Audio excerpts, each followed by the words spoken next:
Здравейте! Аз съм Маги. Вече е месец септември. Месецът, в който си заминава лятото и идва есента. Температурите постепенно се понижават, денят се скъсява и това всичко се отразява на нашите стайни растения. Септември е месецът, в който е най-подходящо да прехвърляме цветята от по-малките саксийки в по-големи. Защо е необходимо това? За разлика от цветята, отглеждани на двора, нашите стайни растения се развиват кореновата си система в ограничено пространство. Така по-бързо се изчерпват хранителните вещества и растенията започват да страдат. Как да разбереме кое растение е необходимо да бъде прехвърлено? Ако тази година сте си закупили растение от цветарски магазин или пък са ви подарили, добре е да го пресадите още сега, тъй като растенията в цветарските магазини се отглеждат в торф. Това е един субстрат, който е много лек, много лесно поема влагата и съответно по този начин самото растение става по-лесно за транспортиране. Но в дългосрочен план отглеждането на цветя в торф не е подходящо, тъй като в торфа няма достатъчно хранителни вещества. Ще се налага да го торите редовно с течни торове. В същото време, ако забравите да го полеете, то бързо би просъхнало. Затова всички новоподарени ви или новозакупени цветя е добре да преместите в по-голяма саксия още този месец. Но когато растението в момента цъфти, добре е да изчакате то да прецъфти и тогава да го прехвърлите. При по-старите цветя как да разбереме?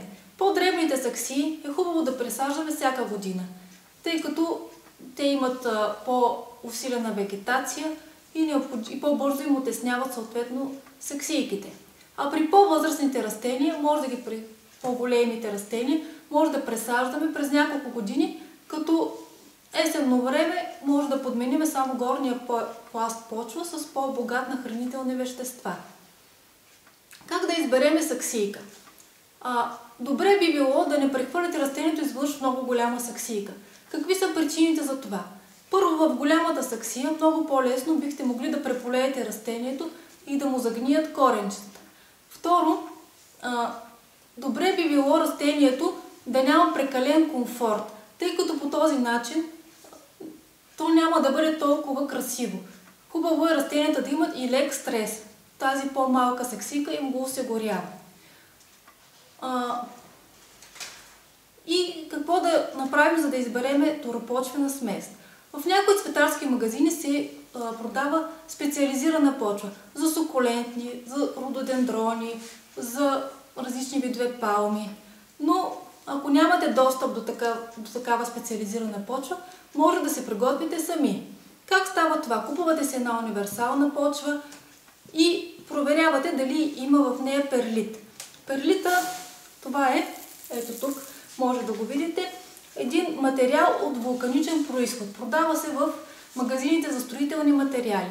Неговата функция при торопочвената смес е да не позволява да се задържа прекалено много влага в почвата и почвата да не се сбива, да не образува тази почвена кора, при която трудно ще поливате растението. От този перлит може да сложите и на дъното на саксийката. По този начин ще предотвратите преувлажняването също. И сега искам да ви покажа как става едно присаждане на растение. Ето вижте, това растение е красова. Дървото на живота, дървото на парите. Едно много красиво растение, което е много и непретенциозно и може да го отгледате действително цял живот. Тук виждаме, че има необходимост да се пресади, тъй като въпреки че е прекарало цяло лято на открито и на слънчева светлина, самите листенца са много пожълтели. Означава, че не му достигат хранителни вещества. И затова съм приготвила богата на хранителни вещества почва и ще подменя старата. Ето сега ще демонстрирам. Приготвила съм си саксийка. На дъното слагам една шепа перлит. Както казах, това е за дренаж. Останалия перлит ще смеся с почва. Ето така.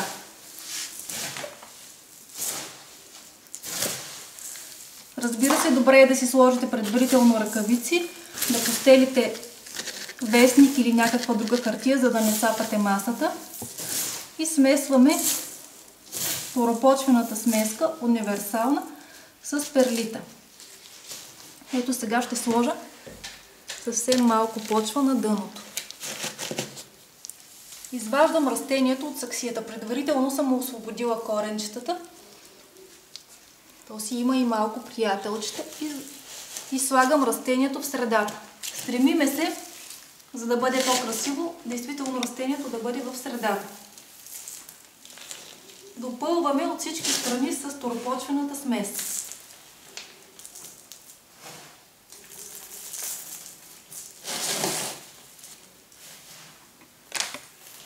Ето така.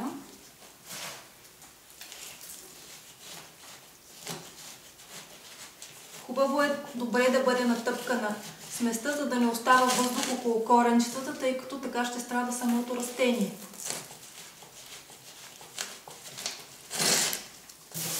Въртиме периодично саксията, за да разпределиме равномерно почвата.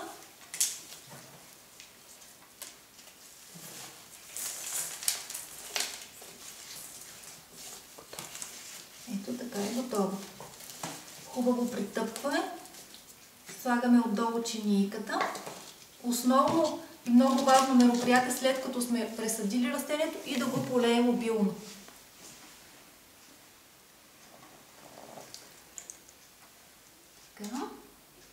Моя съвет е следния. След пресаждане на растението, полейте го обилно и след това поне 10 дена, в зависимост от вида му, не го поливайте. По този начин ще стимулирате коренообразуването, тъй като растенията, когато няма достъп до вода, се стимулират да увеличат своята коренова система. Ето така е новопросаденото растение, което, надявам се, ще започне да възвръща зеления си цвят.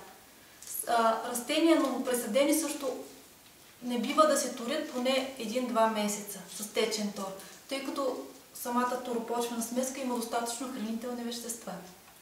Надявам се да съм ви била полезна и до нови срещи!